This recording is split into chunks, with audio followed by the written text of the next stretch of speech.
расман муҳорибаи рейтингӣ дар вазни 61 кг байни сеюм рақами рейтинг Пётр Ян бо рекорди 17.5 ва панҷум рақами рейтинг Дэвисон Фигередо бо рекорди 24.3 рӯзи 23 ноябр дар турнири UFC Fight Night. Ассалому алайкум дӯстон, хушомадед ба шабакаи мо. Дар навори имрӯза оиди тозатарин ва муҳимтарин хабарҳо аз ҷаҳони ММА гап мезанем. Шумо бошад моро бо лайк ва комментариҳои худ дастгирӣ кунед. доруҳое ки айни замон шумо дида истодаин доруҳои гиёҳии босифат аз ширкати шифофармо мебошад ки шумо имконият доред ки ҳамаи ин доруҳоро бо нархи арзон дастрас кунед. доруҳо барои хунукзадагӣ ва қавӣ кардани мардонагӣ, барои фарбе ва харобшавӣ, барои ришу мӯйсарбарорӣ, барои дарди дил, дарди мушакҳо ва ҳамчунин равғани сиёҳдона ки пайғамбар саллаллоҳу алайҳи васаллам гуфта буд ки ба ғайр аз марг ба ҳамаи дигар дардҳо даво мебахшад. худи ҳозир ба номерҳои дар рӯи экран буда занг зада доруҳои даркории худро харидорӣ кунед ва ҳатман аз номи канали Паҳлавон гап занед.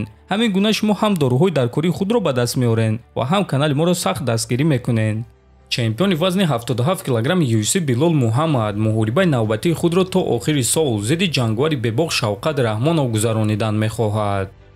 фикр мекунем ки рақиб Шавқат Рахмонов мешавад. агар ки мо ба дигар ҷангварон назар кунем, пас иен гери ҳатто муҳорибаи унвонӣ напурсида истодааст. Дела Маддалена бошад осеб дорад. барои ҳамин танҳо Усман ва Шавқат мемонад. агар ки аз байни ин ду нафар интихоб кунем, пас ман фикр мекунам ки муҳориба бо Шавқат маънои калонтар дорад. ман ҳар рӯз дар зал тамрин карда истодам ва занги телефонӣ аз UFC интизорам. вақте ки UFC ба ман занг занад, ман дар ҷавоб ба онҳо мегӯм ки рафтем, ман барои ҷанг тайёрам, гуфта аз Мухаммад. ва дӯстон, бояд қайд кард ки Шавқат Раҳмонов аз ҳама ҷангвари хатарноктарини вазни 77 кг UFC аст. ӯ рекорди бебоғ 18-0 дорад ва ҳамаи ғалабаҳои худро фавран ба даст овардааст. тобови ҷангвари вазни сабук UFC Ренато Мойкано пеш аз муҳориба бо Бенуа Сэн Дени фикрҳои худро оиди ӯ баён кард.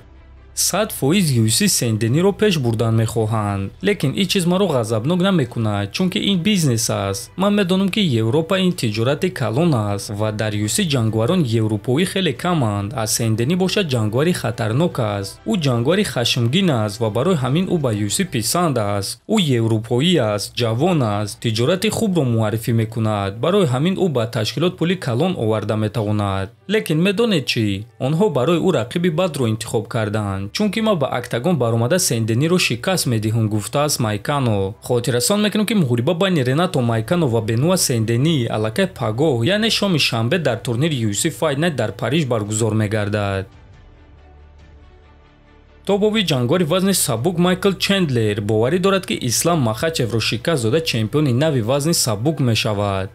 Чарлз Оливера рақиби беҳтарин аст. муҳорибаи мо муҳорибаи довталабии 5 раунда аст. дуюм муҳорибаи асосии турнире ки Ҷон Ҷонс баромад мекунад ва боз дар Мэдисон Сквер Гарден. ин имконияти калон аст ва ростига ман фикр мекунам ки ин кор бояд ки рух медод. ман бояд ки дар якум муҳориба зидди Чарлз Оливера барои камарбанд бой медодум. баъд ӯро дар реванш шикаст медиҳум ва довталаби асосӣ шуда беҳтарин ҷангвари вазни сабук дар сайёраро шикаст медиҳум. яке аз бузургтарин ҷангварон дар ҳама замон Ислам Махачевро. ман боварӣ дорам ки ин тақдири ман аст ва ҳамаи кор маҳз ҳамин гуна мешавад, гуфтааст Чендлер.